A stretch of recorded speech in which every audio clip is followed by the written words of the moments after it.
An important aspect of the price elasticity of demand concept is the effect on total revenues that will occur if you raise or lower the price, depending on what type of elasticity that you have. So, again, when we calculate PED, it is the percentage change in quantity demanded divided by the percentage change in price, and that number will go from 0 to infinity. We use absolute values because we know a negative relationship exists due to the law of demand.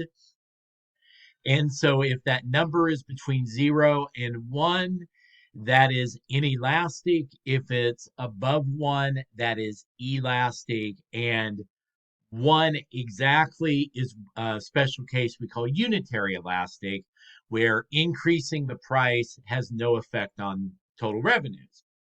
But what happens if you raise the price of a product that's elastic? Well, if you raise the price on an elastic product, what'll happen is you will gain some on the price side, but you lose much more on the quantity sold side so that your total revenues will actually decline. Okay. So, a few basic examples here. Let's say that we do the calculation for PED and we end up with zero point 0.5. Zero point 0.5 would mean we're inelastic. And if we increase the price, we will increase total revenues. So we can think about that zero point 0.5 a little bit here. So what does that mean? Well, that means if I raise the price by 10%, I'm going to decrease my quantity sold by 5%. Okay. And so if you think about how that math would work out, you're gaining 10 and losing 5. You should come out ahead and have a price increase there. On the other hand, let's say that the elasticity is 1.5. We increase price by 10%. We're going to lose 15% of the quantity sold, meaning that a price increase would lower total revenues. But in this case, if we lower the price, we're going to increase total revenues.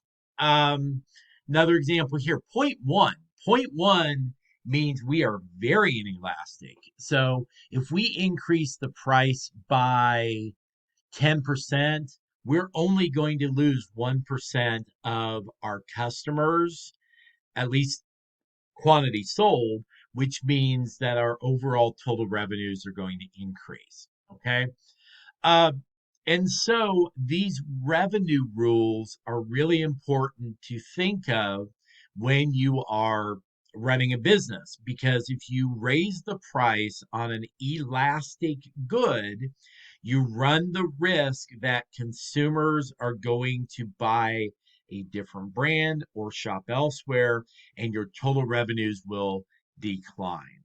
Now, one thing I did want to point out here is that sometimes what you will see is widespread price changes, because a lot of times price changes don't occur in a vacuum. So, for example, if the price of Peter Pan peanut butter goes up 20%, well, there's a lot of other brands to choose from, so a consumer may buy a jar of Jif instead.